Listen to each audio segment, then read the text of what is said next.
հասարակ հարց է տրվում, ասում են, եղբայր, կուսակրոն ես թե ոչ։ Մինչև հիմա մեկը չի ասել որ Եվս մեկ հարց է տրվում, եղբայր, իսկ դա քո ինչ գործն է, դու լծակություն ես։ Ոնց իմ եկեղեցում ինչ որ մարդիկ հիերարխիայում են հայտնվել, ու ես իրանց հարցնում ասում դու իրական ես թե ոչ, ինքն ինձ ասում է քո ինչ գործ։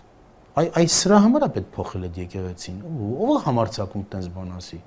Ո՞վ են այս մարդիկ։ Այսինքն իրենց ում տեղն են դրել, իրանք ինչ որ Աստծո, ասում են Աստծո կողմից, ինչ Աստծո կողմից, իջեք երկինք, երկնքից իջեք երկիր, ոտքներդ կտրվել է լրիվ։ Դուք առանց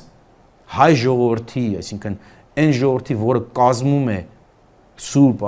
Հայաստանյա Առաքելական եկեղեցին, դուք չկաք։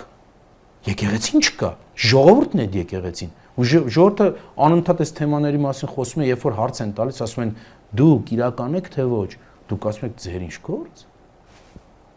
Ես չեմ ընդունում այդ պատասխանը։